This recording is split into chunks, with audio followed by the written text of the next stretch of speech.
You know, there are 4 values reported back to you in your cholesterol panel, in a typical standard cholesterol panel.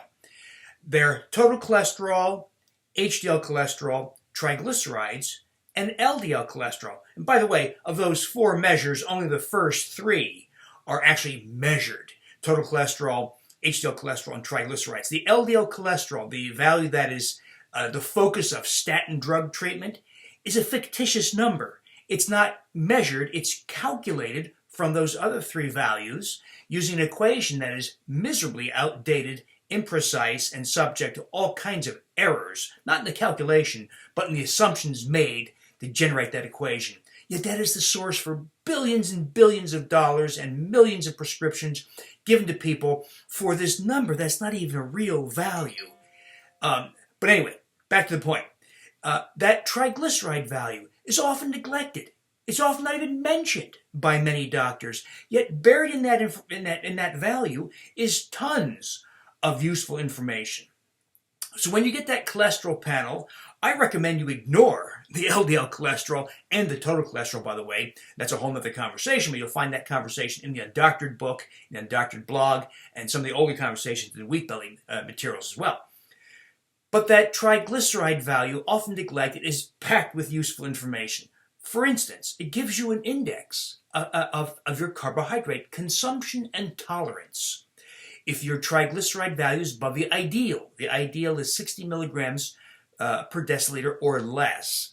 If it's above that, say 180 or 300, it suggests you are substantially overconsuming carbohydrates and that you're developing metabolic distortions as a result. So high triglycerides give you an idea about that. High triglycerides above 60 also give you an idea about how resistant you are to insulin. It's not as precise as measuring insulin resistance by other measures, but it's a crude and easy number that just about everybody has. If your triglycerides are high, 180, 200, 300, 400 milligrams per deciliter, it means you have insulin resistance. You are not responding to your body's own insulin. It means your pancreas has to work harder and produce higher levels of insulin. If you were to measure blood insulin, it would be high. It'd be 30 microunits or 40 or something. And that's not good because that causes visceral fat, inflammatory fat to accumulate. It leads to phenomena like dementia risk, cancer risk, heart disease risk, hypertension, type 2 diabetes, weight gain, etc. So that triglyceride value above ideal is a problem. High triglycerides also give you an idea of whether you have a lot of visceral fat. Now, you may just know that by looking, of course, or pinching your waist, but because stored fat, serves as a depot, a storage place for triglycerides and fatty acids. And they're always transacting or releasing those fatty acids and triglycerides into the bloodstream. So if triglycerides are high, or even high-ish, like 90 or 120 milligrams per deciliter, it means your fat is transacting triglycerides, and you should lose some of that visceral fat.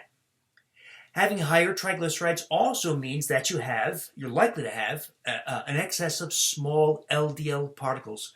Recall that small LDL particles are the real cause for a lot of heart disease, not high cholesterol. That's ridiculous. Small LDL particles caused by carbohydrate consumption.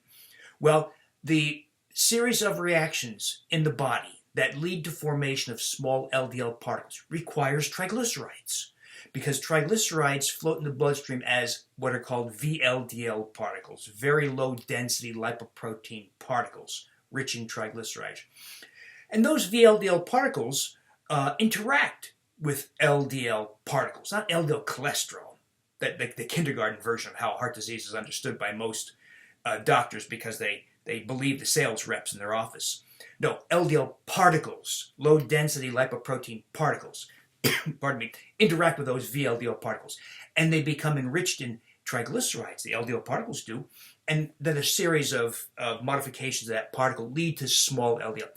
Point being, if you have triglycerides above the ideal, 60 milligrams per deciliter, it means you have increasing numbers of small LDL particles that lead you to heart attack and stroke. Okay, so we want those triglycerides down.